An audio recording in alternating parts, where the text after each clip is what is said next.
The mic is hot, T Rose. I said the mic is hot. It's the NBA Prospects Podcast on the BLEAV Podcast Network. Y'all know the deal. Humble, gracious host, Rob Bruin, T Rose. We back. T Rose, you look like your neck is getting a little skinnier now. Yeah, What's man. the regimen looking like? Hey, man, I've been as consistent as possible joining this workout journey. And I say it gracefully. You know, your boy's down 10 pounds so far. Ooh, okay. I have almost 2 months I've been on it, and it's just been great, man. So look good, feel good. You know, everything else is going good too. So, I feel that. Just trying to continue the journey, man. You look like everything is going well. Your skin is very clear, by the way. Yeah, because you got on me last time. I had a couple pimps, and you was all on me because you was feeling good and your skin was good. So, you know me, this is dark chocolate. This is it at its best. You know what I'm saying? This is all I'm saying. It's just the truth. Hold on. This is gonna sound crazy, so don't take. What I'll be calling you, bro? Black Midnight. Yo, tell Tam I love her, bro. Yo, it's so crazy because when we had met, all of her jokes, they just kept getting darker and darker. I went from like midnight chocolate to darkness to midnight black. I'm like, Mom, why you keep making me so dark? I'm dark, but damn. We come from a family of light people, you know what Clearly. I mean? If you lighter than me, you dark skinned. You could be a smidge darker than me. You dark skinned in our fam. So that's just some love. Just some love, man. That's Tam. That's what you call it. Tam. Shout out to Tam. So today we breaking down the Bucks and how the Suns have been struggling. They gave up a huge 20-point lead within game 5. So now the Bucks are up 3-2 going back to Milwaukee. Black head coaches within the NBA are now finally catching traction. And not only are they coaching good teams, they're on teams that have potential to win. And we're talking Dame time, his future, where he's going to go. Is he going to stay in Portland? And hopefully join forces with Chauncey Billups. And we have so much more coming up. Now we're going to start at the top, T Rose. 3-2 Milwaukee. Wow. Me and you both agreed Suns in 6. I'm not even going to say what's your hugest takeaway because we have a lot to break down. So let's start with Chris Paul and work our way down from there. I'll even double down. I said Suns in 5. Like, I said Suns in 5. Like, my just through the roof. But when you're going up against someone who's been a 2-time MVP, Chris Middleton coming into a groove, like, they shut that down. And just recapping game 5 here, I think that Chris Paul, man, I think that he needs to be a little bit more aggressive from the start. And you saw him begin to pick up the game going into the fourth quarter. He had a great game. I wouldn't say great, but he had a pretty solid game, 9 for 15 from the field. He finished with 21 points, but that energy needs to be compelled from the start. So it's great that Devin Booker had 40 points, back-to-back games. It's great that, he looks good individually, but you need that leadership and that productivity from Chris Paul. And he did a better job of cleaning up the ball. He only had 1 turnover. But I'm also looking down at the Suns bench. The Suns bench combined, all players of the 3 that played, I think they only had 15 points. Yeah, that's weak. Pat Connaughton had 14 by himself off the bench for Milwaukee. So definitely you have to step up. You just need more aggressiveness from the bench players of Phoenix, and you need Chris Paul to come out from the start. And with their backs being against the wall now going to Milwaukee, in my opinion, Chris Paul needs at least 30 to 35 plus in this game, 8 to 10 assists, no more than 2 turnovers, and you still need that Devin Booker that you've seen the last 2 games for them to save themselves in this series and possibly move on to a game 7. Everybody knows, and if they're not sure, I'll double down and tell everybody I'm not a Chris Paul fan. We know. I respect his game. But this will be the 3rd time if they lose that he gave up a 2-0 in the series, right? Chris Paul is definitely the leader of this team. He's what they needed in terms to bridge the gap. Devin Booker had 2 40-point games back-to-back. Chris Paul had 19. No, he had 19 points in game 3, and then game 4 he had 10 points, and then game 5 he had 21 and 11 assists. I need Chris Paul to give me more. The reason why I'm saying that is because D-Book giving us 40, that's keeping them in the game. But then being able to win the game, Chris Paul has to take over, even though he can rely on Devin Booker, right? This is going to be a legacy hit for me in terms of Chris Paul. And the reason why I'm saying that is because this isn't going to take away from his whole body of work, but everything that he's worked for is really based upon this moment. And it's just tough to see him go out in this way because now this is the best chance that I feel he's going to get.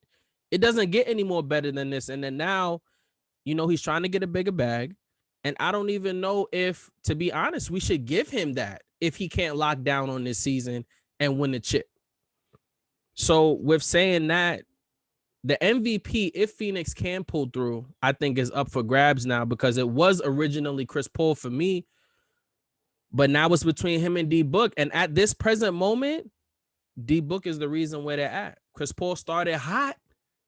But then again, D-Book, the times that they've won, the time that he scored 40 points, they've lost both games. So Chris Paul has a lot more work to do, man. And it's going to be a bad way to go out. And I think that this game 6 is going to be very, very tough for the Suns to pull out because of the momentum. In basketball, we know that momentum means so much. And with them winning that game 5 in Phoenix, I think that was the toughest thing. In basketball, it's not a series until the road team wins a game. Like we said last time we had this conversation, I think this was after game 3. I told you that if Phoenix allowed Milwaukee to win that game 4, going back to Phoenix, that they would possibly lose this series. And as you can see, one thing you have to focus on is once Giannis has got it going, once Chris Middleton has got it going, once Jrue Holiday has found his bag, if you're the Phoenix Suns, now you're in a scary position. And to piggyback on what you said as far as Chris Paul's legacy, I do think that if he does not win this ring, he does take a big hit, but I still think he's still one of the all greats. When you look at some of the best point guards, I can name a few that are still great that don't have a ring. John Stockton comes to mind. Steve Nash comes to mind. So I think his whole body of work, like you said, it'll still be respected, be cherished and valued. But I think, like we all know, we play this game for a championship, and the opportunities and the chances that he's had to be there, I think that out of all of those, this has been his best chance. And to kind of see the way that he's been these last 2 to 3 games, it just kind of makes you wonder. And again, I've heard the skepticism of, is he healthy? Is he okay? Is he right? He's here. And if he's here, tied up his shoes. If he's playing, he got to bring it to the court. And I just expect Chris Paul just to be a little bit more aggressive, just a little bit more assertive. It's cool to sit back and watch D-Book get his. But being the star player, being Chris Paul, you have to assert yourself into the game. You can't wait to the fourth quarter to try and assert yourself offensively, because at that point, Milwaukee had already got going.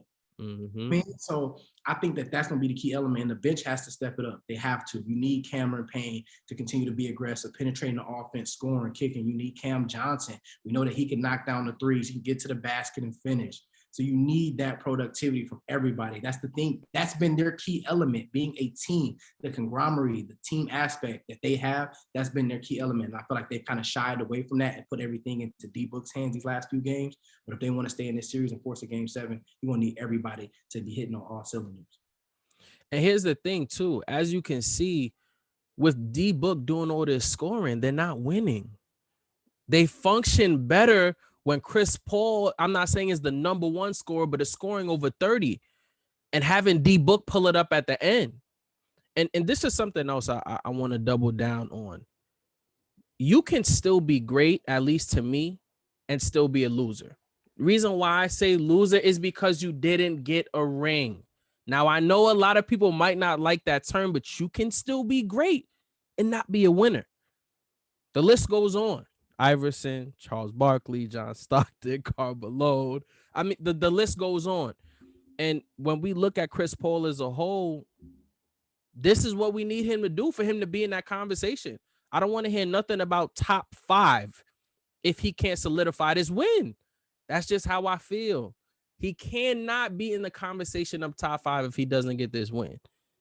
And I just want you guys to know this is coming from someone who has Allen Iverson in his top 5. Absolutely. AI is in my top 5. He doesn't have a ring, Rob. I don't care. He doesn't have a ring, Rob. You know what I mean? But no, I agree. I think, winning a ring, that puts you in that upper echelon of conversations when you talk about all-time greats. But I think when you talk position, point guard, I think he has to be in that conversation. When you just talk about the individual position, not the overall body of work, you have to put Chris Paul in that conversation. But again, like, this is a must-win championship for him. He knows it just like we know it. And I'm excited to see how he's going to come out and what they're going to do going into Game 6 in Milwaukee. Now, the other thing we have to dive into as well, too, is not just Chris Paul's productivity, it's Jrue Holiday's defense. He's a bigger body, he's stronger, and he's younger. So with Chris Paul being 36, I think Jrue Holiday is tending to bother him a lot. I watched the compilation the other day of the amount of steals, the amount of pockets that Jrue Holiday has picked off players straight up. He's the type, he doesn't need help defense. He'll strip you straight up. So I think that that's really bothering Chris Paul a lot. I mean, I know he has some situation with his wrist or something like that, but Jrue Holiday is just a sensational defender. I believe he's been all defensive first team a few times at this point in time in his career. So even hats off to him, because I don't even want to make it seem like Chris Paul just isn't doing well. He's being affected by Jrue Holiday's defense, and we have to tip our hats to him on that, because 27 points and 13 assists from Jrue Holiday. And what's crazy is his stats are almost just like Chris Paul's, but it impacted the game more. So that's really how I'm looking at that. And just to put a last point on that, and even in the games that Jrue Holiday may have struggled offensively, his presence has still been felt on defensive. Exactly. And that's the difference. And that's the difference in a lot of these games, especially when you compare Jrue Holiday and Chris Paul. Like, there's no way Chris Paul should be invisible. You know what I mean? Like, I'm forgetting he's there sometimes. No way Chris Paul should be not pushed into that offense, not pushed into that defense. Even if it's facilitating, he has to touch the rock. He can't not touch the ball when they're in the possession. It can't happen. He has to. So I think that's going to be the key thing, just making his presence felt and just being aggressive and focusing. I can't say not stressed, because this is one of the biggest moments, but for someone who's been on this stage, take a deep breath, understand what you need to do, and go out there and understand that you're on a mission and the job's not done. And also, too, we got to give our flowers to Giannis, because I've been a huge critic of him as well. I've always said that his career looked like LeBron's high school Ball His Life mixtape, where he was at St. Vincent, St. Mary's, because Bron didn't have no moves back in high school. He was just dunking on everybody. I think Giannis is one of the first humble superstars that we're really seeing. He really believes in his team. He knows that there's no iron team, and he knows that he has no success without the right pieces around him. I think we're really starting to see Giannis step into his greatness. We've seen a few years where they've lost to the 76ers, they've lost to the Boston Celtics, and they've came up short so many different times. So this is great for Giannis, because he's had so many great moments already within the finals. He started playing game 1. We didn't think he was going to be there, right? I mean, I thought he was going to be there because I knew they had to set the momentum. He had to be there. The chase down block, I believe that was on Mikal Bridges. Sensational. And then the alley-oop from Jrue Holiday a couple nights ago off the steal was amazing. So it's great to see him. I believe Giannis is 26 now, 27, still fairly young, to see him stepping into his greatness, because this is now what we can say, even though he has 2 MVPs, I think he's solidified as a superstar, despite him winning this finals or not, I feel now. And doing all that after the scary injury, the hyperextension. Yeah.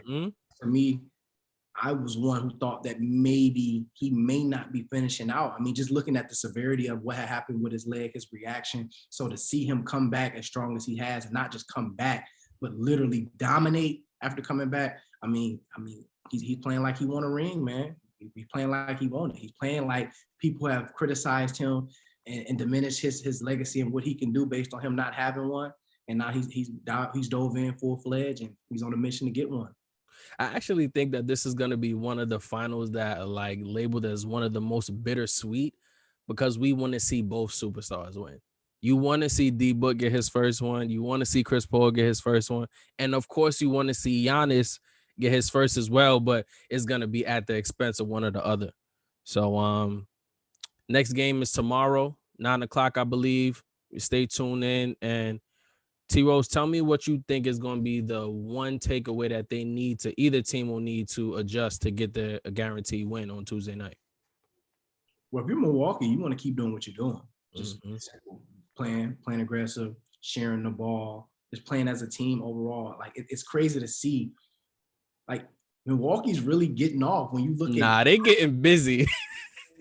You looking at Chris Middleton, 27 to 30, Jrue Holiday, 20, like that. They're balling. Got people coming off the bench, 15 to 20 points. Like, they're in a groove. And like we said earlier, like, just having that momentum coming into this game, like, all they need to do is continue to just play at a high level, share the ball, and just stay focused. And not to mention, they have the home crowd in their pocket. So that's going to be a great advantage for them as well. But if you're Phoenix, I mean, Chris Paul, we need you. Bench, we need y'all. Like, we just need all-around aggressiveness on the defensive end. Like, DeAndre Ayton, I need you to be a little bit more physical. I know it's a tough job guarding Giannis. I know he's a big body. I know he's strong. But I'm looking at you like, you 7 foot, you big body, you can get aggressive too, dog. So it's a lot of factors I think that goes into this next game. But if I had to put my finger on one, I need Chris Paul to get in his bag. I need him to force deep in his bag. Period. Point blank. D-Book, you've been holding it down these last 2 games. Let's keep that energy going into this next one. And hey, y'all can have game 7 at the crib. When I look at it too, the two things that are needed from both teams, I'm gonna say Chris Paul for sure has to be more involved. We need a big game from him. Like, for them to win these next 2 games, he has to be in the 30+ range. 10+. And like we said earlier, there's no possession where they come down the court where Chris Paul should not be facilitating and active within the possession. DeAndre Ayton and Chris Paul need to get back on the same page and get back to that pick and roll. Because when they're in that pick and roll offense, the offense is very, very hard to stop. And I'm going to be real. Mikal Bridges, Cam Johnson, and even Cam Payne, that bench only needs to give them a calm 30 points. Devin Booker doesn't need 30 points. 20 to 25. CP3 needs 30+, and DeAndre Ayton needs like 20 to 22. And I believe they'll be fine. And the key for the Milwaukee Bucks, for me, I'm going to stand down on Jrue Holiday. He's the difference maker. I think that if he gives us another high 20-point game as well, too, 7 to 8 assists, and stays defensively sound, there's no way that with the momentum they have shifting from Phoenix, which was the hardest place for them to win right now, there's no way that they don't win. So I want Phoenix to win so we have a game 7, but the way that things are looking, I have Phoenix in 6, but it's looking like Milwaukee's going to wrap this up tomorrow night. To be determined, man. I'm not giving up on the Valley. I can't do it. I'm not giving up on the Valley, and I'm definitely not giving up on CP3 and D-Book. So, like you say, we'll see. Game 6 tomorrow. Make sure y'all tune in. Absolutely. And when we look at the landscape of basketball now and the leadership that we've all been looking to, there are 7 new head coaches that will be in great positions, and they're not on teams where they're shaky. These are positions where they have potential to win. We have Jamal Mosley at Orlando, Willie Green with New Orleans, Jason Kidd at Dallas, Wes Unseld Jr. for Washington, Nate McMillan for Atlanta, Chauncey Billups for Portland, and Ime Udoka for Boston Celtics.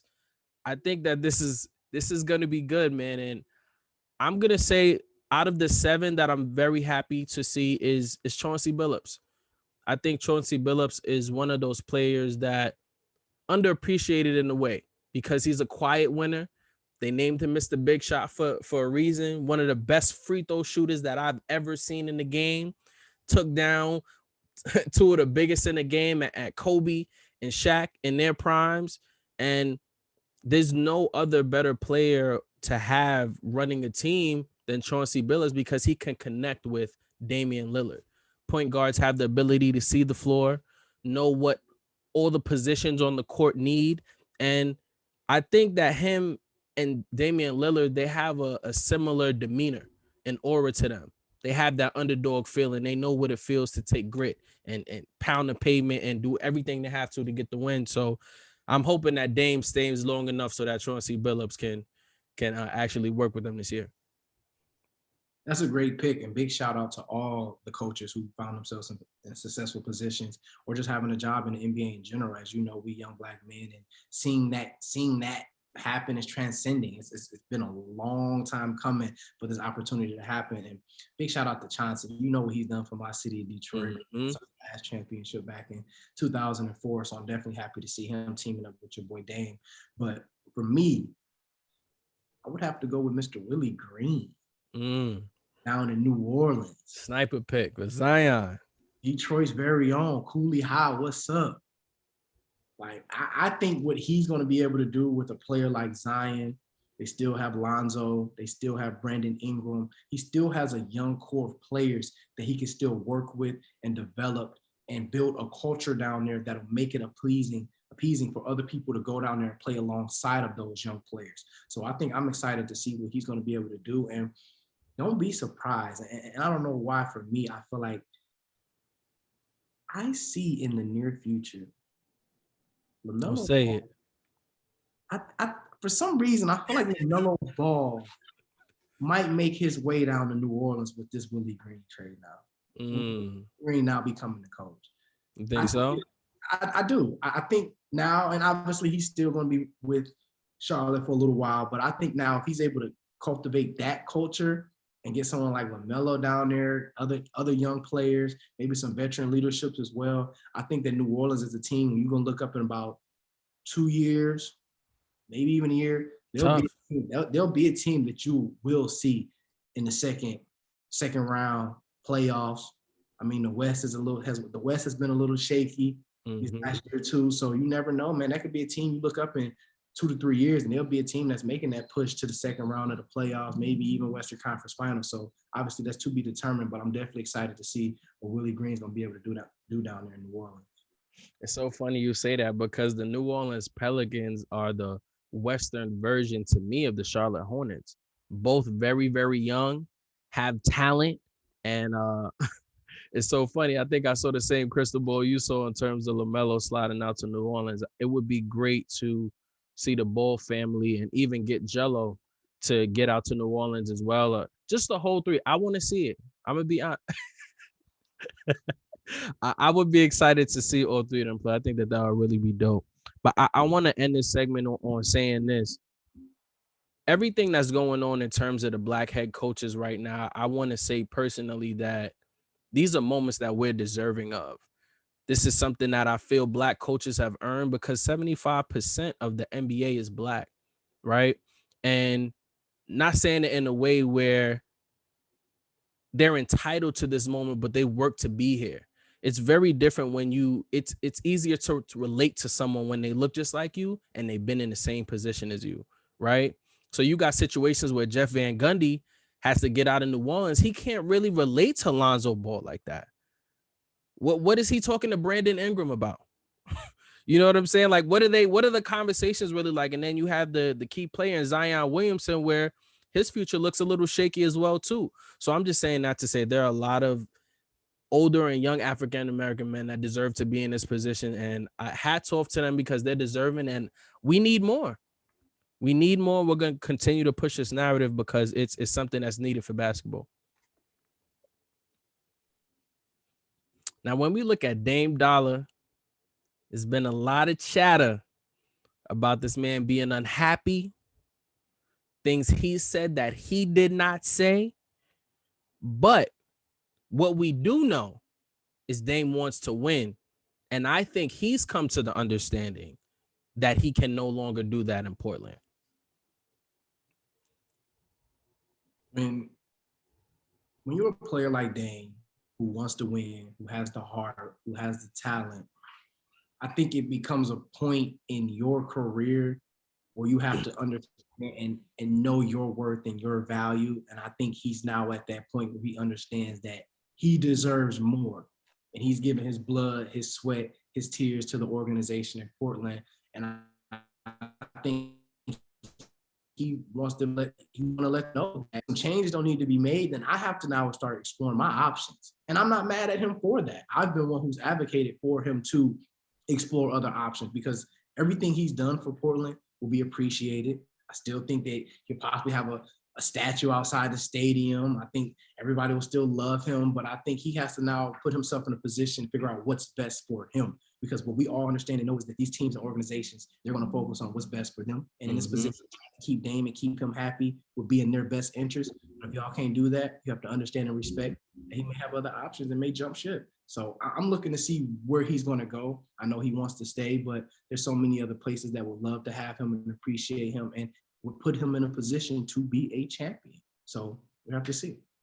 If there's one thing we know about Dame Dollar, he's a man of very few words, and he knows exactly what he wants. And he even shares with us what he needs from the team if he wants to stay in Portland next year. Number one is not true.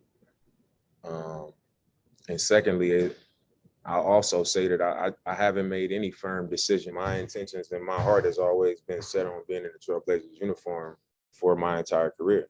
But I think you want to win it all. You know what I'm saying? And I want to win it all in a Trailblazers uniform. But we all have to be making strides toward that. It sounds good, but these stories just aren't leaking for no reason. So to push the narrative forward, I'm going to tell you like I told you on Taha last week, we're looking for the quiet, loud move for him to slide to Boston.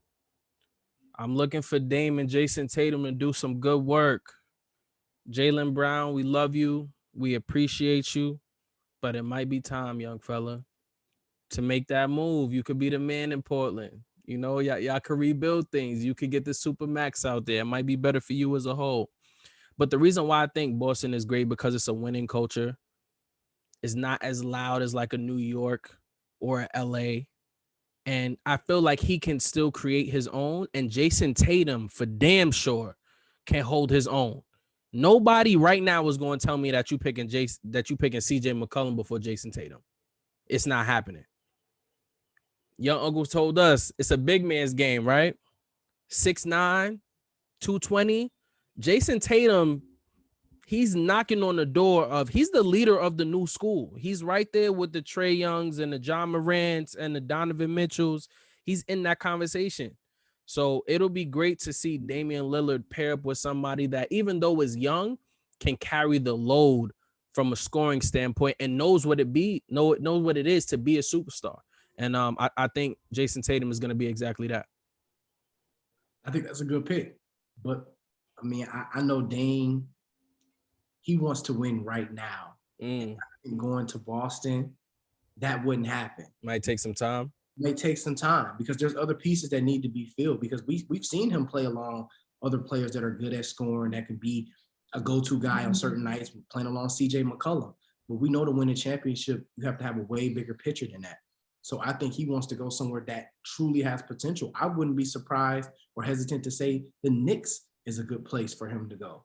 Knicks is a better team than the Celtics? Where was the Celtics at this year?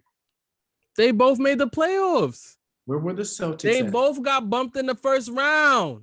Where was the Celtics at this year, bro? What you mean? They stunk all year, bro. They both made it to the same point. It don't matter. It don't matter. Troy, hold on. Stop. Okay, The level of making it in was too different. The matchups that the Knicks had to go up against compared to where Boston fell short at was way. Boston squalls in there. They squalls in there, man. Come on, Knicks was a top 5 team coming out the East, man. You get somebody like the Celtics had the Brooklyn Nets in the first round. Why? Why did they have Brooklyn in the first round? They were the AFC. Okay. So that's my point. So they squalls in there, wasn't enough. A team like the Knicks, Damian Lillard is all they're missing. Trust and believe. They're going to have to trade the whole team to get him. Nobody's going to be left. As long as you keep Julius Randle, We'll figure out. He's going to. No, absolutely not. To get Dame, they're gonna have to get rid of everybody. No. At least the Celtics have a few assets. A few. Marcus Smart, Jaylen Brown. They have some. In order for you to get Dame for the Knicks, Julius Randle's gone, RJ Barrett is gone, Obi Toppin is gone, Emmanuel Quickly. This is Dame Dollar we talking about. Dame is gonna look up, and the jerseys are gonna be empty. He might as well should have just stayed in Portland. And I don't want my man going through that. We don't need that. He's built for it, but we don't need that. He have his next year, best believe. But we heard that this year too. I really think the Knicks would be a good team, a good market for him to start fresh in. But I think that he's devoted and dedicated to Portland. And I think Portland is an organization that they'll try to do the best that they can to keep him in the Portland jersey. Even if it's not for another 5 years or whatever, I think they're going to keep him in that jersey for at least another 2 years. And then from there, allow him to figure out where he wants to go and where he wants to venture to. Troy, so do you think that the Knicks have enough assets and willpower to get somebody else to play alongside Damian Lillard in New York? Are you saying that Julius Randle is enough? You have to expect the unexpected. Nobody thought the Knicks would be where they are, would be able to achieve what they were this year. And now them being a team that people now do have to kind of pay attention to. The Eastern Conference is not as strong as it used to be. We all know that. I think Dame should put himself in a position to get out of the Western Conference, come somewhere in the East, a team that is solid and solidified. Yeah, they did get bounced in the first round, but last time I checked, coming into this past season, who had the Knicks even been in the playoffs? I'm with you on that. Okay, so I think getting someone like Dame that now catapults a team like the Knicks to make that push into the second, third round. We just saw the Atlanta Hawks go all the way to the Eastern Conference Finals, my brother. So if the Knicks are able to get a team. You don't got to tell me. I told you they was going to be there. If the Knicks are able to get a player like Lillard, the sky's the limit, especially if they're able to keep a player like Julius Randle, possible draft picks, trades. You know, a lot of things happen. Always expect the unexpected. Everything happens so fast. Always. So I'm picking the Knicks if he leaves Portland, but that's a big if.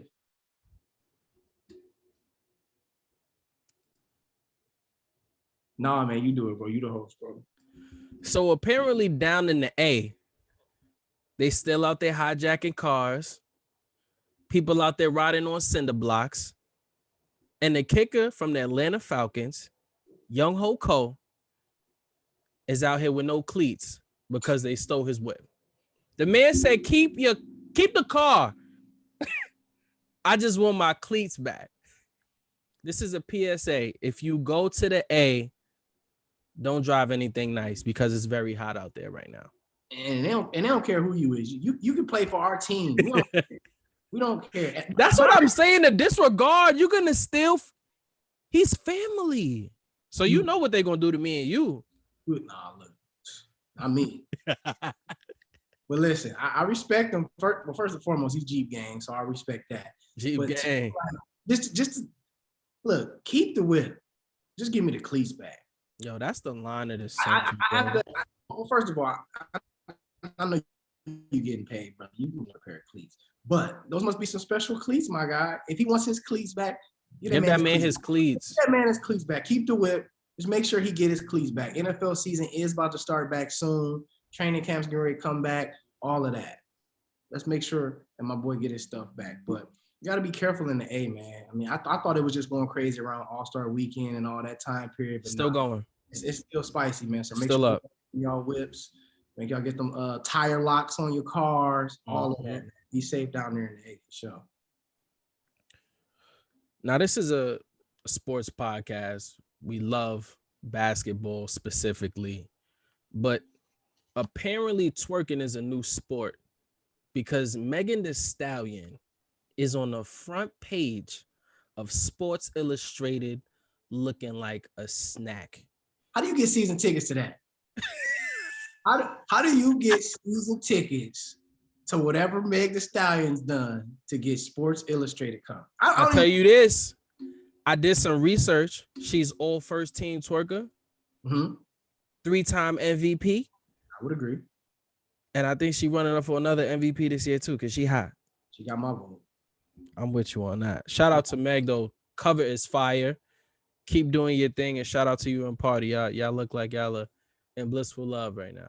And man, she's trendsetting, man. Like changing the game, and literally what we're seeing her do is what we saw back in the day with Little Kim, but more. You know what I mean? Like cover of Sports Illustrated. Little Kim ain't have those knees either. She didn't have the height. I don't even play sports, but I look so damn good. They gonna put me on Sports on the front cover. That's dope. Hey man, she getting to the front bag. And center. She getting to the bag, and I love it. So big shout out to Meg. When the season starts for the twerking, please send the link so that we can get season tickets. Me and Rod will be there. Absolutely, front and center. And listen, even if y'all want to pop up on the pod, not saying y'all have to come on here and twerk, but we could talk about the all-star teams, how y'all got into twerking, and so much more. Best twerkers, man. That's what we need. We'll have a podcast of the best twerkers, and if we can start with Meg, that'll be great. But if we got to start down at the totem pole, you know what I mean? Just let us know whoever's the best twerkers, because we're gonna start our own cover of Sports Illustrated. The BLEAV Twerk Fest. Oh, I got the camera. The BLEAV Twerk Fest. T-shirts, contests. Let's chill. Let's just easy, big fella. Easy. Y'all making my boy Troy get excited. He thinking about that cover. No, that's a great cover. And big shout out to her. She's holding it down, trendsetting. That has to be history. We need to do our research. How many people have actually been on the cover of Sports Illustrated that did not play a sport? We need to dive into that. We need to do some research. But big shout out to Meg. Huge shout out to Meg. And as always, guys, continue to share, like, and subscribe. We want you guys to be in tune with us. Hit us in the DM. Let us know if you want to pop up on the podcast. We love to interact with you guys. And as always, as T-Rose would say, stay believers. Oh, beautiful. It's true. We out of here.